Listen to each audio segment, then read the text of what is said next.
중국 교육부가 당황했습니다.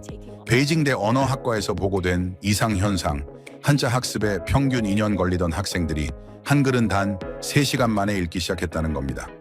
일본 도쿄대 제2 외국어 연구소도 같은 보고를 올렸죠. 전문가들은 측정 오류라 의심했습니다. 그런데 한국은 이미 알고 있었습니다. 이 문자는 암기가 아니라 이해되도록 설계됐다는 사실을요. 세계 언어학계가 흔들렸고 한자권 교육 시스템의 전제가 무너지기 시작했습니다. 지금부터 한글 과학성의 충격 실화 시작합니다.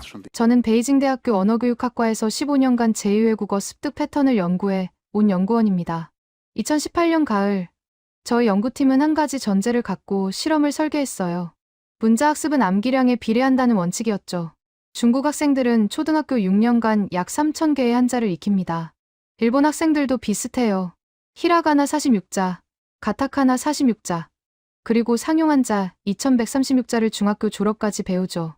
우리 팀은 이 학습 패턴이 보편적이라 믿었습니다. 새로운 문자 체계를 배우려면 최소 수백 시간의 반복 훈련이 필요하다고요. 그래서 한글 학습 실험도 같은 프레임으로 설계했습니다. 24명의 중국인 대학생, 평균 연령 21세, 한국어 노출 경험 전무. 목표는 간단했어요. 한글 자무 40자를 얼마나 빨리 암기하는가. 시험 첫날 학생들에게 기억, 니은, 디귿부터 시작하는 자무표를 나눠줬습니다. 예상 학습 시간은 일주일이었죠. 히라가나 학습 데이터를 기준으로 잡았거든요. 학생들도 같은 기대를 갖고 있었어요. 한 학생이 물었습니다. 이거 외우는 거죠? 며칠이면 되나요? 저는 자신 있게 답했습니다. 일주일이면 기본은 익힐 겁니다. 단어 읽기는 한 달 후부터 가능할 거예요. 그날 오후, 실험실 분위기는 여유로웠습니다. 학생들은 자무표를 보며 하나씩 소리를 따라했어요. 기억, 니은, 디귿, 리을. 익숙한 방식이었죠. 암기 카드를 만들고, 반복해서 쓰고, 소리 내어 읽었습니다. 제 옆자리 조교가 말했어요. 예상대로네요. 다들 암기 모드로 들어갔어요. 그런데 3시간이 지났을 때였습니다. 한 학생이 손을 들었어요. 선생님, 이거 규칙이 있는 것 같은데요? 저는 고개를 갸웃했죠. 규칙이요? 학생이 자모표를 가리켰습니다. 기억, 니은, 디귿 모양이 다 달라요. 근데 소리 나는 위치가 비슷한 것끼리 모양도 비슷해요. 저는 순간 당황했습니다. 이건 암기 실험인데 학생이 패턴을 찾고 있었거든요. 다른 학생도 거들었어요. 모음도 그래요. 가로액 있는 거, 세로액 있는 거, 점 하나 차이로 소리가 바뀌는데 규칙적이에요. 시험실이 술렁이기 시작했죠. 학생들이 자무표에서 규칙을 찾아내고 있었습니다. 암기가 아니라 분석을 시작한 겁니다. 저는 실험 계획서를 다시 펼쳤어요. 우리가 측정하려던 건 암기 속도였습니다. 그런데 학생들은 암기하지 않고 있었어요. 이해하려 하고 있었죠. 조교가 속삭였습니다. 이거 예상과 다른데요? 저도 알고 있었습니다. 뭔가 잘못 설계했거나 아니면 우리가 한글을 잘못 이해하고 있거나. 그날 저녁 24명 중 18명이 자무 40자를 모두 읽을 수 있었습니다. 3시간 만이었어요. 우리 예상은 일주일이었죠. 조교가 결과 파일을 보며 말했어요. 측정 오류 아닐까요? 저는 대답하지 못했습니다. 15년간의 연구 경험이 흔들리고 있었거든요. 그날 밤, 저는 연구실에 혼자 남았습니다. 학생들의 학습 노트를 하나씩 펼쳐봤어요.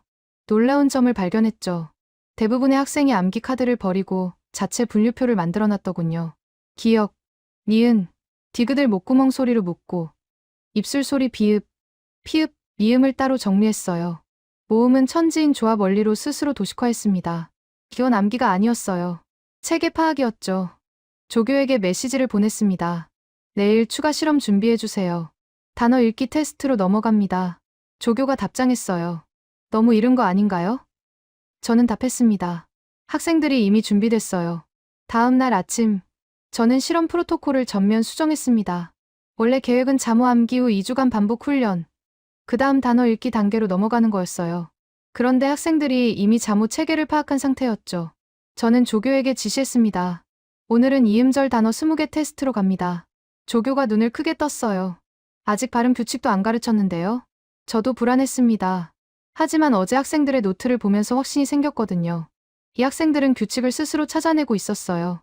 오전 10시 학생들이 시험실에 모였습니다.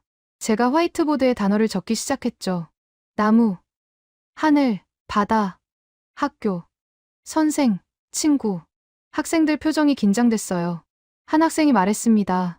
선생님, 우리 아직 단어는 안 배웠는데요. 저는 답했죠. 알아요. 그냥 읽어보세요.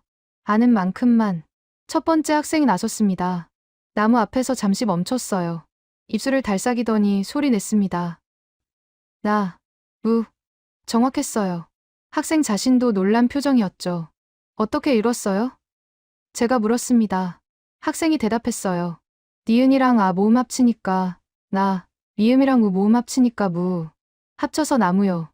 조교가 제 옆에서 속삭였습니다. 조합 원리를 이미 아는 거예요? 저는 고개를 끄덕였죠. 어제 3시간 만에 파악한 겁니다. 두 번째 학생은 하늘을 읽었어요. 약간 더듬거렸지만 맞췄습니다. 세 번째 학생은 바다를 한 번에 읽어냈죠. 네 번째 학생이 학교 앞에서 막혔어요. 히히 들어간 단어였거든요. 학생이 자모표를 다시 봤습니다. 그리고 천천히 소리 냈어요. 틀렸지만 시도는 논리적이었습니다. 제가 설명했어요. 히읗 받침으로 쓰이면 그 소리예요. 학생이 바로 수정했습니다. 정확했죠. 조교가 제 팔을 잡았어요. 이거 정상이 아닌데요? 저도 알고 있었습니다. 히라가나 학습자들은 2주 후에도 단어 읽기에서 50% 정확도를 보였거든요. 그런데 한글 학습자들은 하루 만에 70%를 넘기고 있었어요. 오후 실험은 더 충격적이었습니다. 3음절 단어로 넘어갔거든요. 컴퓨터, 대한민국, 김치찌개. 학생들이 당황할 거라 예상했어요. 그런데 24명 중 16명이 읽어냈습니다. 틀린 학생들도 대부분 발음 규칙 때문이지 글자 인식 실패는 아니었어요. 한 학생이 손을 들었습니다. 선생님, 이거 너무 쉬운 거 아닌가요? 실험실이 조용해졌어요. 학생이 계속 말했죠. 중국어는 한자 하나하나 다 외워야 하잖아요. 근데 한글은 자모만 알면 조합이 되니까 새로운 단어도 읽을 수 있어요. 이거 설계된 거 맞죠? 저는 답하지 못했습니다. 15년간 문자 학습을 연구했지만 설계된 문자라는 개념은 생각해 본 적이 없었거든요. 자연 발생한 문자들만 다뤘으니까요. 조교가 제 귀에 속삭였습니다. 교수님께 보고해야 하는 거 아닌가요? 저는 고개를 저었어요. 아직 이릅니다. 데이터가 더 필요해요. 하지만 속으로는 알고 있었죠.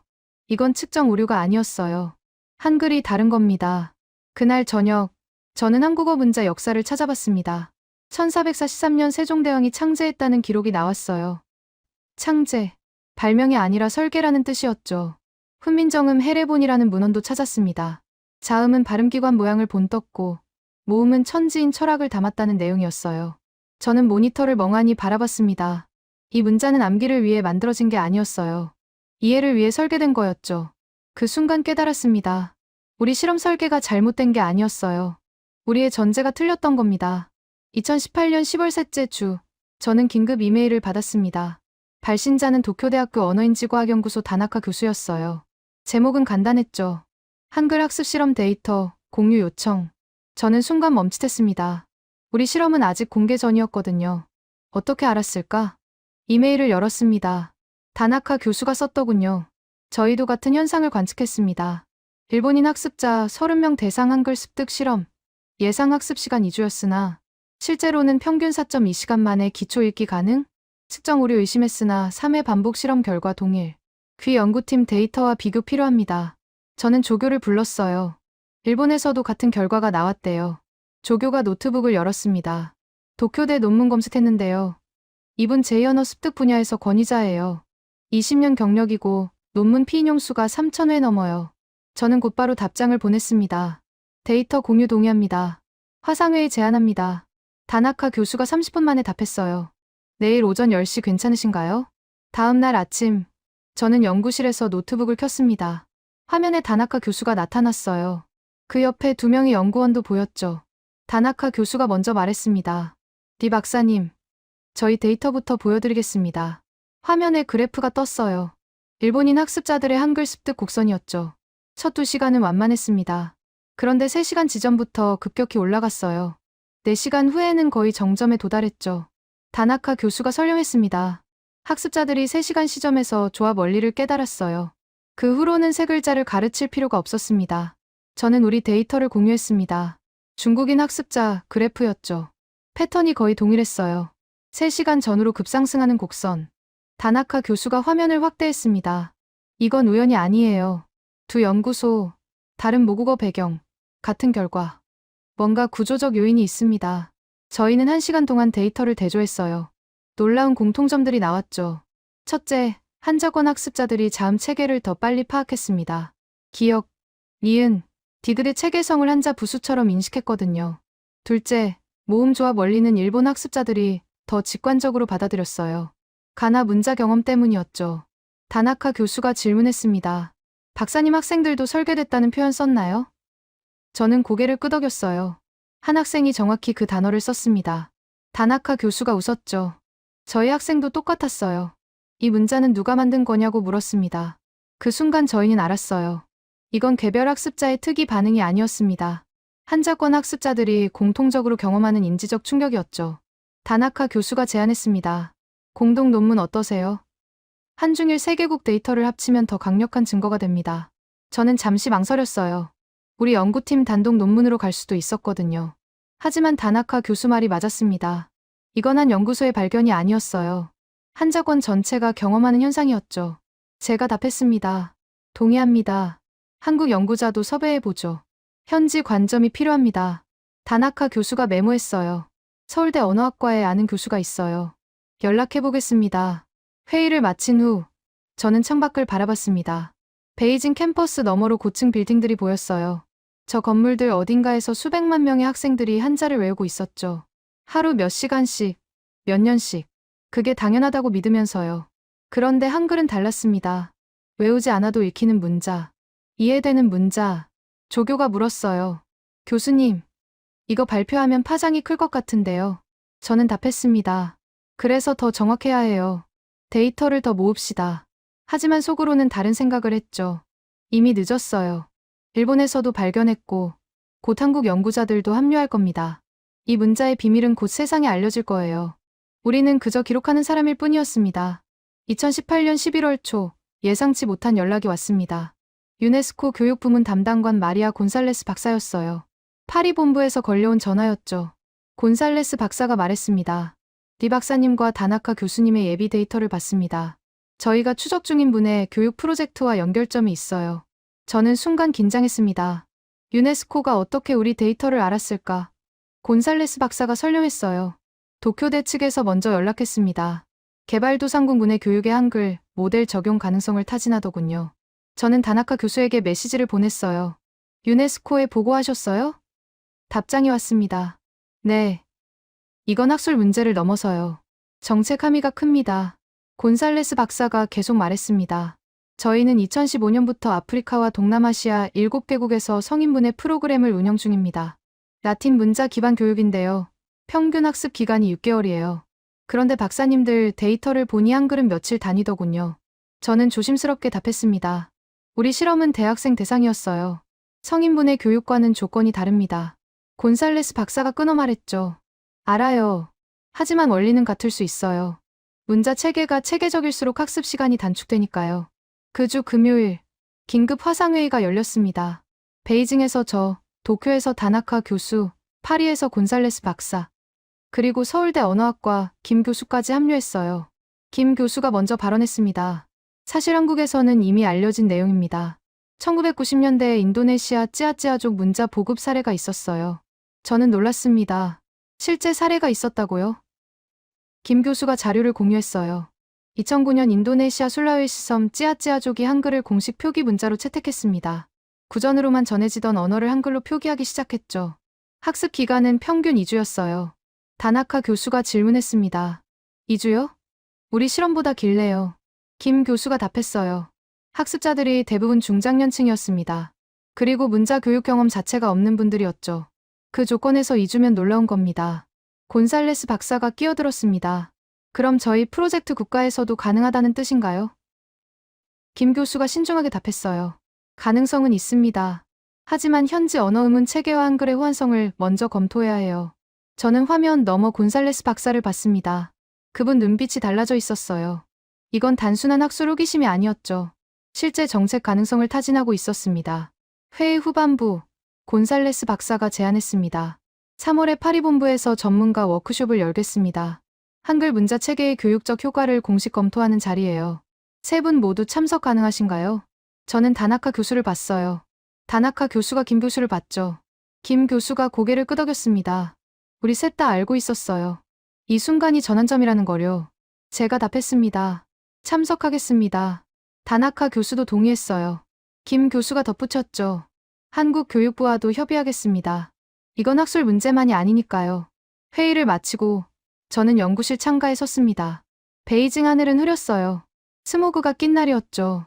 조교가 옆에 섰습니다. 교수님, 이거 정말 유네스코까지 가는 거예요? 저는 답했어요. 이미 갔어요. 우리가 발견한 게 아니라 확인한 거였죠. 조교가 물었습니다. 그럼 우리 논문은요?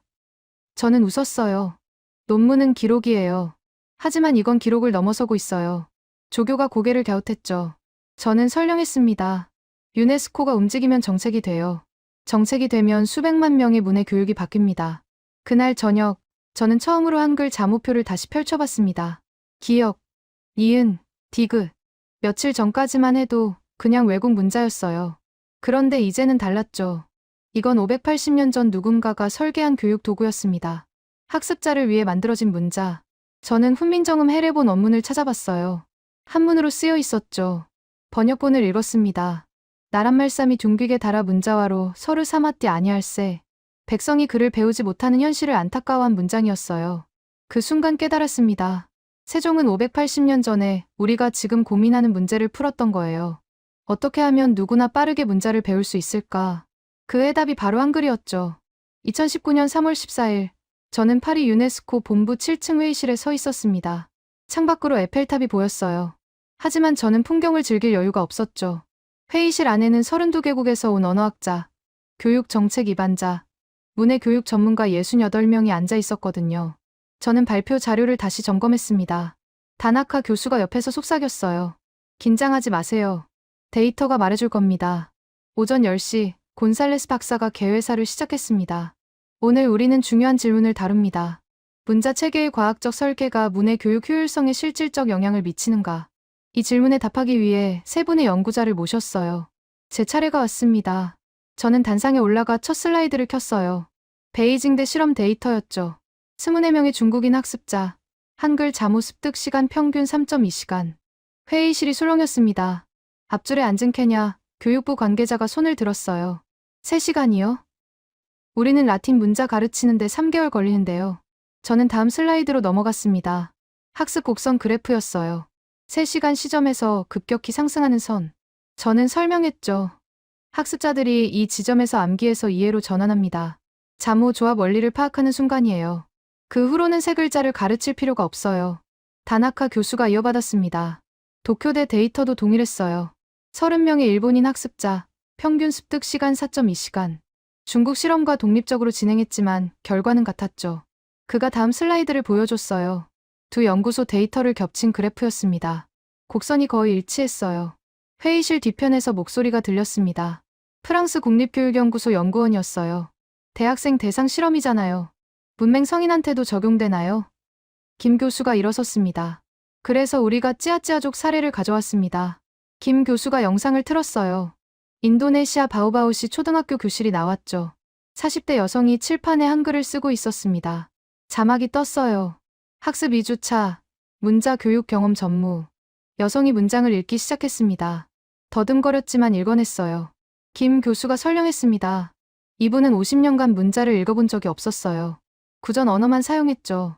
하지만 한글 표기법을 배운 후 2주 만에 기초 읽기가 가능해졌습니다. 회의실이 조용해졌어요. 케냐 관계자가 메모하기 시작했죠. 저는 마지막 슬라이드를 켰습니다. 핵심 데이터였어요. 한글 자모 24자 학습 후 조합 가능 글자 수. 이론상 1172자. 라틴 문자 26자 학습 후 추가 학습 필요 없음. 한자 3000자 학습 후에도 신조어 습득을 위한 지속 학습 필요. 저는 말했습니다. 한글의 효율성은 조합 구조에서 나옵니다. 24개 부품으로 10,000개 이상의 글자를 만들 수 있어요. 앞줄에 앉은 인도 언어학자가 질문했습니다. 그럼 모든 언어에 적용 가능한가요? 김 교수가 답했어요. 아니요. 한글은 자음 19개, 모음 21개 체계예요. 현재 언어 음음 구조와 호환성 검토가 필수입니다. 하지만 대부분의 언어는 이 범위 안에 들어가죠. 오후 세션이 시작됐습니다. 곤살레스 박사가 발표했어요. 유네스코 시뮬레이션 결과였죠. 만약 한글 모델을 아프리카 세계국 문해 프로그램에 적용하면 교육 기간이 6개월에서 2개월로 단축될 거라는 예측이었습니다. 교육 비용은 68% 절감. 회의실이 술렁였어요. 세네갈 교육부 국장이 손을 들었습니다. 구체적으로 어느 나라죠? 곤살레스 박사가 답했어요. 세네갈, 탄자니아, 에티오피아입니다. 세 나라 모두 의문 체계가 한글과 호환 가능하다는 사전 검토 결과가 나왔어요. 탄자니아 대표가 일어섰습니다. 우리 언어는 스와힐리어예요. 라틴 문자로 표기하지만 발음 규칙이 복잡하죠. 학생들이 읽기 습득에 평균 18개월 걸려요. 만약 한글 체계로 바꾸면 정말 2개월이 되나요? 곤살레스 박사가 고개를 끄덕였어요. 시뮬레이션상으로는 그렇습니다. 하지만 현장 실험이 필요해요. 에티오피아 대표가 질문했습니다. 비용은 어떻게 되죠? 곤살레스 박사가 자료를 펼쳤어요. 기존 문해 프로그램 대비 32% 수준입니다.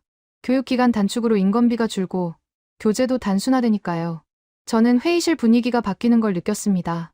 처음엔 학술적 호기심이었어요. 그런데 이제는 정책 검토로 넘어가고 있었죠. 다나카 교수가 제 팔을 건드렸어요. 이거 실제로 추진되는 것 같은데요. 저는 답했습니다. 이미 시작됐어요. 오후 4시 곤살레스 박사가 최종 발언을 했습니다. 오늘 논의를 바탕으로 유네스코는 파일럿 프로그램을 승인합니다. 2019년 하반기부터 탄자니아, 다르에스살람에서 시범 운영을 시작해요. 한국 정부와 협력해 교사 연수와 교재 개발을 진행하겠습니다. 회의실에 박수가 터졌습니다. 저는 다나카 교수를 봤어요. 우리 둘 다 믿기지 않는 표정이었죠. 3개월 전만 해도 우리는 작은 실험실에서 데이터를 모으고 있었어요. 그런데 이제 국제기구가 움직이고 있었습니다. 김 교수가 우리에게 다가왔습니다. 축하합니다. 두 분이 시작한 연구가 정책이 됐어요. 저는 고개를 저었어요. 우리가 시작한 게 아니에요. 580년 전에 누군가 시작했죠. 우리는 그걸 재발견했을 뿐입니다. 그날 저녁, 저는 생강변을 걸었습니다. 에펠탑에 불이 켜졌어요. 저는 하늘을 올려다봤죠. 베이징 실험실에서 의심했던 그 순간이 떠올랐습니다. 3시간 만에 읽기 시작한 학생들. 그때는 오류라고 생각했어요. 하지만 오류가 아니었죠. 진실이었습니다. 2019년 3월 22일, 파리 워크숍 일주일 후였습니다. 저는 베이징 연구실로 돌아왔어요.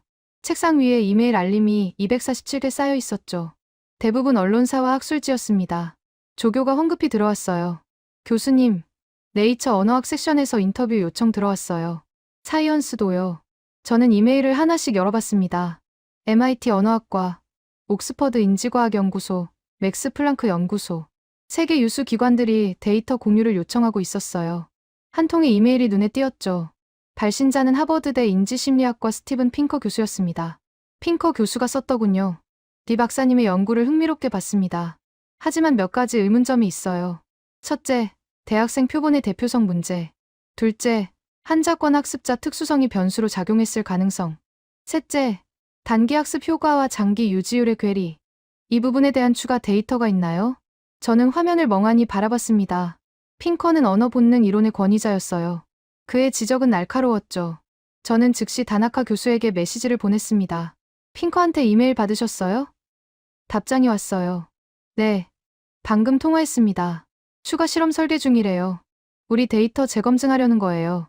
그 주 목요일, 또 다른 파장이 일었습니다. 영국 가디언즈에 기사가 났어요. 제목은 이랬죠. 한글, 세계에서 가장 과학적인 문자인가? 유네스코 실험 논란. 기사는 우리 연구를 소개하면서도 비판적 시각을 담았습니다. 일부 학자들은 과장된 주장이라 지적한다. 문자 우월성 논쟁은 언어 제국주의로 이어질 위험이 있다. 저는 기사를 프린트해서 연구실 벽에 붙였어요. 조교가 물었습니다. 왜 비판 기사를 붙이세요? 저는 답했죠. 우리가 놓친 걸 상기시키려고요. 우린 한글을 옹호하려는 게 아니에요. 문자학습 효율성을 연구하는 거죠. 3월 29일, 긴급 화상회의가 소집됐습니다.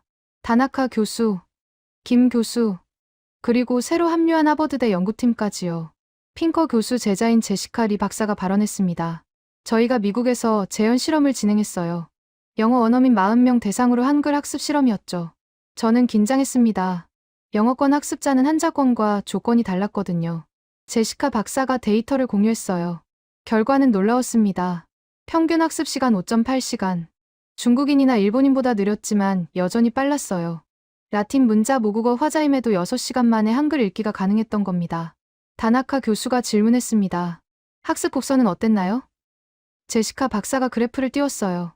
역시 3시간에서 4시간 사이에 급상승 구간이 있었습니다. 그녀가 설명했죠. 이 지점에서 학습자들이 조합 원리를 파악했어요. 흥미로운 건 한자권 학습자보다 1시간 더 걸렸다는 점입니다. 아마 부수 개념에 익숙하지 않아서인 것 같아요. 저는 안도했습니다. 재현 실험이 성공한 거였어요. 김 교수가 말했죠. 이제 문화권 편향 논란은 잠재울 수 있겠네요. 제시카 박사가 고개를 끄덕였습니다. 네. 하지만 핑커 교수님은 여전히 장기 유지율을 우려하세요. 그날 오후, 저는 베이징대 도서관에 갔습니다. 언어학 서가를 뒤지기 시작했어요. 문자 체계 비교 연구 논문들이었죠. 1970년대부터 2000년대까지 쌓인 연구들. 대부분이 알파벳 우월성을 전제하고 있었어요. 표음 문자가 표의 문자보다 학습이 쉽다는 가설. 그런데 한글 데이터는 이 전제를 흔들고 있었습니다. 한글은 표음 문자지만 그 이상이었어요. 음소와 자소가 체계적으로 대응하고 좋은 위치까지 시각화된 문자. 기존 분류 체계로는 설명이 안 됐죠. 저는 30년 전 논문 하나를 발견했습니다. 1989년 서울대 허웅 교수의 연구였어요. 제목은 한글의 과학성과 독창성이었죠. 논문을 읽기 시작했습니다. 허웅 교수는 이미 지적했더군요. 한글은 세계 문자사에서 유일하게 창제 원리가 기록된 문자다. 그리고 그 원리가 음성학적으로 정확하다. 저는 책을 덮었어요. 우리가 발견한 게 아니었습니다. 한국 학자들은 수십 년 전부터 알고 있었어요. 다만 국제학계가 주목하지 않았을 뿐이죠. 조교에게 전화했습니다. 1980년대 이후 한글 연구 논문 전부 찾아주세요. 한국어로 된 것도요. 4월 첫째 주, 뉴욕타임스에 또 기사가 났습니다. 한글 논쟁, 언어학계를 둘로 나누다. 기사는 찬반 양측 의견을 실었어요. 찬성 측은 우리 데이터를 근거로 들었죠. 반대 측은 문화적 맥락과 장기 효과 부족을 지적했습니다. 저는 기사 댓글을 읽었어요. 수백 개가 달려 있었죠. 흥미로운 패턴이 보였습니다. 한국인들은 당연한 거 아니냐는 반응이었어요. 외국인들은 충격이라는 반응. 한 댓글이 눈에 띄었습니다. 나는 한국어를 3개월 배웠다.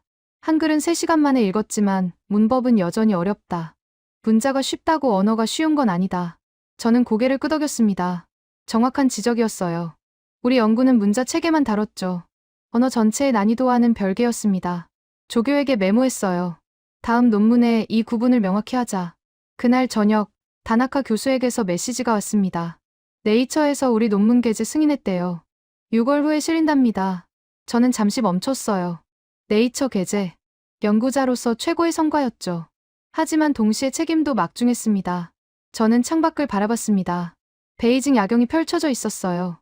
저 도시 어딘가에서 수백만 아이들이 한자를 배우고 있었죠.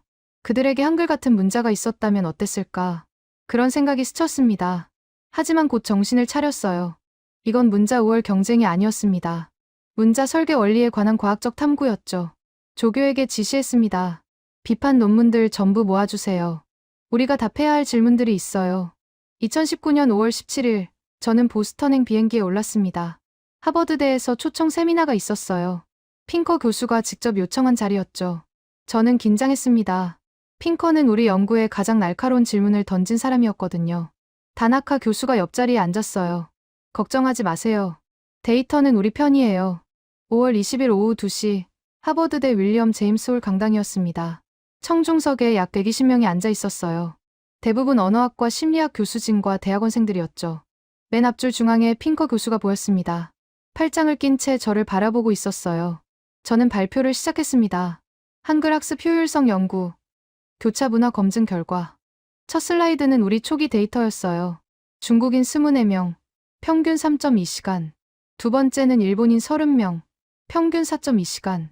세 번째는 하버드팀 영어권 40명, 평균 5.8시간. 핑커 교수가 손을 들었습니다. 잠깐만요. 문화권마다 시간 차이가 있네요. 이게 문자 체계의 효율성인지 학습자 배경의 영향인지 어떻게 구분하죠? 저는 준비한 슬라이드를 켰어요. 통제 실험 데이터였습니다. 같은 중국인 학습자들에게 태국 문자를 가르친 결과예요. 평균 학습 시간 72시간이었습니다. 한글의 22배였죠. 같은 학습자, 다른 문자 체계. 변수는 문자였어요. 핑커 교수가 고개를 끄덕였습니다. 계속하세요. 저는 핵심 슬라이드로 넘어갔습니다. 한글 자모의 체계성 분석이었어요. 자음 19개를 좋은 위치별로 분류한 표였죠. 기역, 키읔, 기역상. 이 세 글자는 모두 영국의음이에요. 모양도 유사하죠. 학습자들은 이 패턴을 3시간 안에 파악합니다. 다음은 모음이었습니다. 천지인 조합 원리, 가로 획, 세로 획, 점 하나로 21개 모음을 만드는 체계. 제가 설명했어요. 학습자들은 이걸 암기가 아니라 규칙으로 받아들여요. 한번 규칙을 알면 세 글자도 추론 가능합니다. 뒷줄에서 질문이 나왔습니다. MIT 음성학 교수였어요. 그럼 모든 음소를 표기할 수 있나요? 저는 답했죠. 아니요. 한글은 한국어 음운 체계에 최적화됐어요. 하지만 대부분의 언어는 19개 자음, 21개 모음 범위 안에 들어갑니다. 유네스코 검토 결과 48개 언어가 호환 가능했어요. 핑커 교수가 다시 손을 들었습니다. 장기 유지율은요? 6개월 후 재테스트 데이터는요? 저는 솔직하게 답했어요. 아직 없습니다. 현재 추적 조사 중이고 올해 말 결과가 나올 예정입니다. 핑커 교수가 메모했어요. 발표 후반부, 저는 영상을 틀었습니다. 탄자니아 다르에스살람 현장 영상이었어요. 유네스코 파일럿 프로그램 3주 차였죠.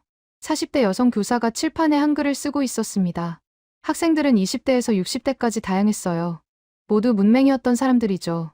교사가 물었습니다. 이게 뭐죠? 학생 한 명이 손을 들었어요. 기억이요. 교사가 다음 글자를 가리켰죠. 학생이 답했습니다. 니은. 교사가 두 글자를 합쳤어요. 학생들이 함께 읽었습니다. 가나. 정확했어요. 강당이 조용해졌습니다. 영상 속 학생들은 3주 전까지 글자를 본 적이 없었어요. 그런데 이제 읽고 있었죠. 제가 설명했습니다. 이 프로그램은 8주 과정입니다. 현재 중간 평가 결과 참가자 84%가 기초 읽기 수준에 도달했어요. 핑커 교수가 일어섰습니다. 잠깐만요. 8주요? 우리 성인분의 프로그램은 6개월인데요. 저는 고개를 끄덕였죠. 그래서 유네스코가 주목한 겁니다. 교육기간 75% 단축, 비용 70% 절감. 핑커 교수가 앞으로 걸어 나왔습니다.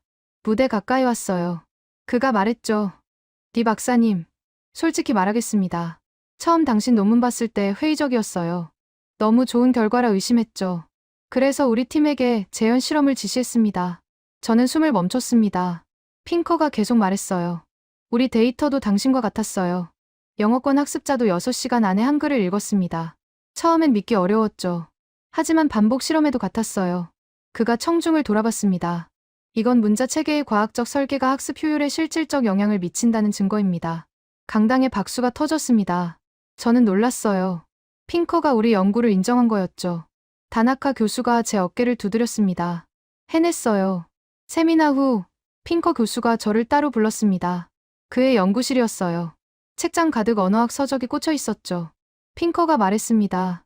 디 박사님, 제가 처음 회의적이었던 이유를 아세요? 저는 고개를 저었어요. 핑커가 설명했습니다. 언어학계엔 편향이 있어요. 알파벳이 최고라는 전제죠. 로마 문자가 세계를 지배했으니까요. 하지만 당신 연구는 이 전제를 흔들었어요. 문자의 효율성은 역사적 성공이 아니라 설계 원리에서 나온다는 걸 보여줬죠. 그가 책장에서 책 한 권을 꺼냈습니다. 1989년 출판된 훈민정음 영역본이었어요. 저도 이미 읽었던 책이죠. 핑커가 말했습니다. 이 문헌을 처음 봤을 때 놀랐어요. 580년 전 문서인데 현대 음성학 원리가 담겨 있더군요. 자음을 좋은 위치로 분류하고 모음을 혀의 높낮이로 구분했어요. 저는 고개를 끄덕였습니다. 그게 바로 한글의 핵심이에요. 세종은 소리를 관찰했어요. 그리고 그 관찰을 문자로 시각화했죠. 핑커가 책을 덮었습니다. 이게 과학적 방법론이에요. 관찰, 체계화, 응용. 15세기에 이미 실행됐던 거죠. 그가 창밖을 바라봤습니다. 하버드 캠퍼스가 보였어요. 핑커가 말했죠. 저도 논문 쓰겠습니다. 문자 설계와 학습 인지 부하의 상관관계. 당신 데이터를 인용해도 되겠죠? 저는 답했습니다. 영광입니다. 그날 저녁, 저는 보스턴 찰스 강변을 걸었습니다. 다나카 교수가 옆에 있었어요. 그가 말했죠. 이제 인정받았어요. 핑커까지 우리 편이에요. 저는 웃었습니다. 우리 편이 아니에요. 진실 편이죠. 다나카 교수가 물었습니다. 다음 단계는 뭐죠? 저는 답했어요. 장기 추적 조사요.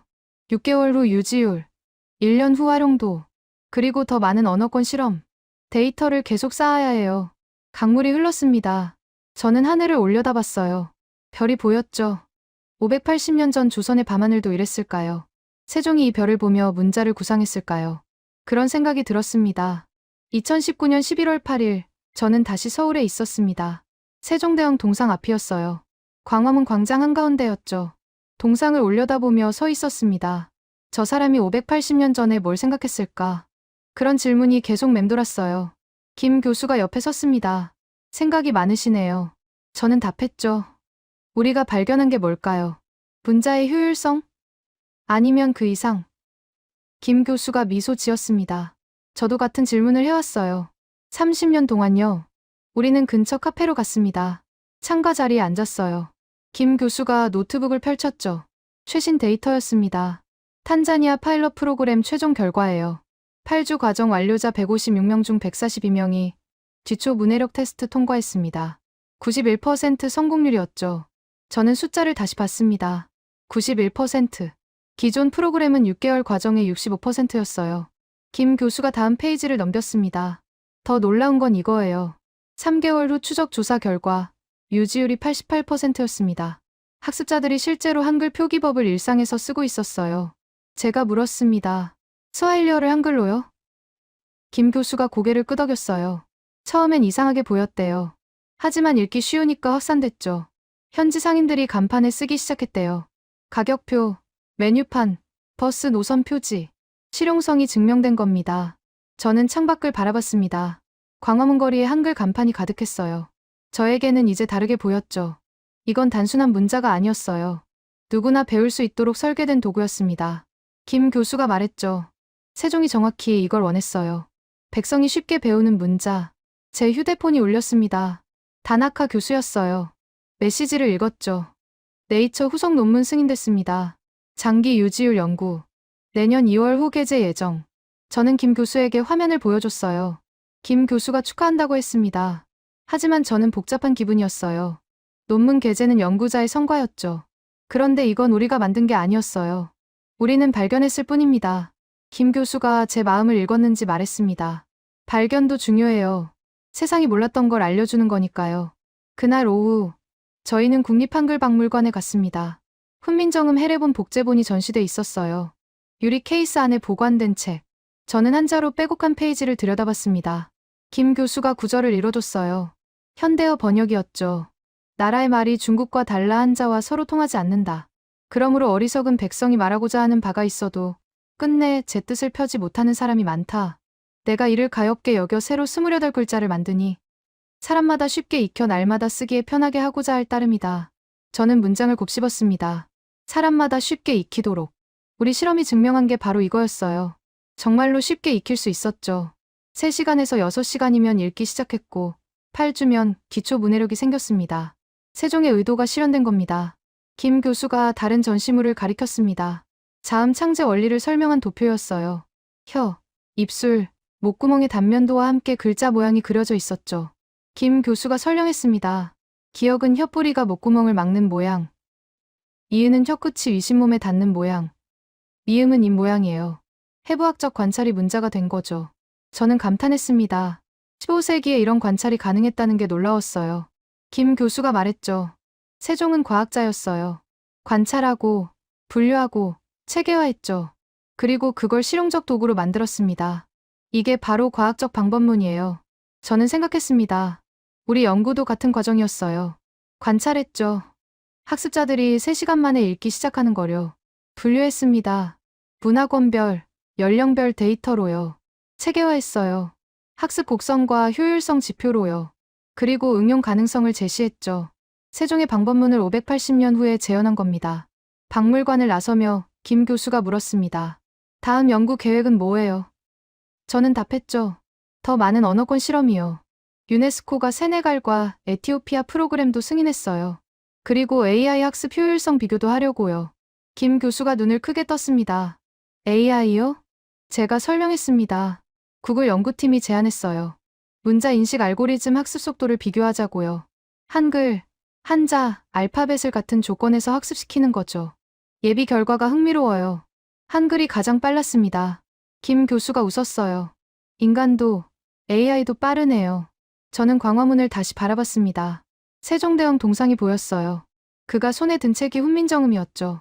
저는 깨달았습니다. 우리가 발견한 건 문자의 효율성만이 아니었어요. 설계 철학이었습니다. 사용자 중심 설계, 15세기의 유저 익스피리언스 디자인. 김 교수가 말했습니다. 이제 세계가 알게 됐어요. 한글이 특별하다는 거요. 저는 고개를 저었어요. 아직 시작이에요. 데이터를 더 쌓아야 하고 더 많은 검증이 필요해요. 하지만 방향은 맞아요. 문자는 배우기 쉽게 만들 수 있어요. 세종이 증명했고 우리가 재확인했죠. 그날 저녁 저는 호텔방에서 논문 초고를 작성했습니다. 제목은 문자 체계의 설계 원리와 학습 효율성, 한글을 중심으로였어요. 결론 부분을 쓰기 시작했죠. 본 연구는 문자 학습 효율성이 우연이 아니라 설계의 결과임을 보여준다. 한글 사례는 사용자 중심 설계가 580년 전에도 가능했음을 증명한다. 저는 문장을 다시 읽었습니다. 그리고 한 문장을 추가했어요. 효율적인 문자 체계는 교육 불평등을 줄이고 문해율을 높이는 도구가 될 수 있다. 이것이 세종의 꿈이었고 21세기에도 여전히 유효하다. 노트북을 닫았습니다. 창밖으로 서울 야경이 보였어요. 수백만 개의 불빛. 그 불빛 아래 어딘가에서 누군가 한글을 쓰고 있었겠죠. 쉽고 빠르게 배운 문자로요. 저는 미소 지었습니다. 세종이 의도한 대로였어요. 다음 날 아침, 베이징으로 돌아가는 비행기 안에서 생각했습니다.